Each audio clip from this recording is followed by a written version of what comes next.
Stem cell, इसके हवाले से आजकल बहुत बात हो रही है। जिस बीमारी को देखें, सर से लेके पाँव तक हर चीज़ के अंदर स्टेम सेल का रोल आता चला जा रहा है।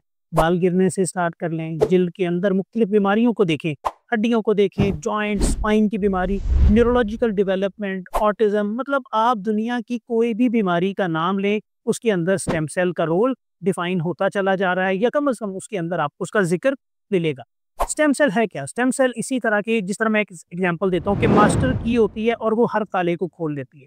स्टेम सेल भी अल्लाह ताला ने कुदरती तौर पे कुछ ऐसे ब्लैंक सेल या कुछ इस तरह के खुलिये जिस्म के अंदर मौजूद हैं कि जिसके अंदर ये सलाहियत होती है कि वो किसी भी रोल में अपने आप को ढाल सकते हैं। यानी अगर बालों में लगाएंगे तो ये बालों की ग्रोथ की तरह बनते हैं। इसी तरह ये कार्टिलेज में लगाएंगे तो हमारी मोरों के दरमियान में अगर डिस्क के अंदर दबाओ तो ये वहाँ हेल्प कर सकते हैं। ये दिमाग के मुख्तलिफ हिस्सों की ग्रोथ में मदद कर सकते हैं। और इसी तरह बेशुमार जो 3-4 मेजर क्वेश्चन लोगों के होते हैं उसके बारे में मैं बात करना चाहूँगा। नंबर 1, क्या ये हर चीज़ के लिए फ़ायदेमंद है?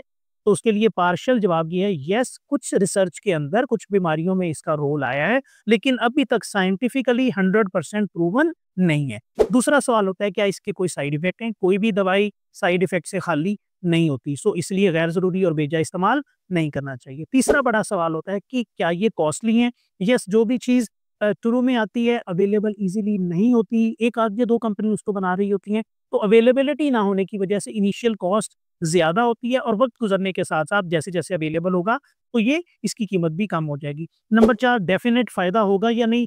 देखिए, यहाँ पे मैं थोड़ी सी डिटेल से बात करना चाहूँगा कि अभी तक जिन चीज़ों में 100% साइंटिफिक एविडेंस ना हो, तो उससे हम कहते हैं कि ये कन्फर्म फ़ायदा नहीं होगा। सो वो लोग या ऐसी बीमारियाँ जिसके अंदर लोगों ने सारी चीज़ें इलाज कर चुके हैं और अब उनके पास या डॉक्टर के पास कोई ऐसी रेमेडी नहीं है, तो इसको एज़ अ रिसर्च एक्सपेरिमेंट के तौर पे या इसको एज़ एन एडिशनल ट्रीटमेंट के तौर पे अगर आप ऐड करना चाहें, तो बिल्कुल करना चाहिए। लेकिन अगर आपने जो अवेलेबल, जो कन्फर्म्ड और प्रूवन रोल के साथ मेडिसिन अवेलेबल है, अगर आपने उनके साथ अपना इलाज नहीं किया, तो गैर ज़रूरी इसके ऊपर फैशन के तौर पे, ट्रेंड के तौर पे रश ना करें। जिन चीज़ों को रिसर्च या साइंस साबित करती है, वो आपके लिए सबसे बेस्ट और सेफ होती हैं। स्टेम सेल एक अच्छी टेक्नोलॉजी है।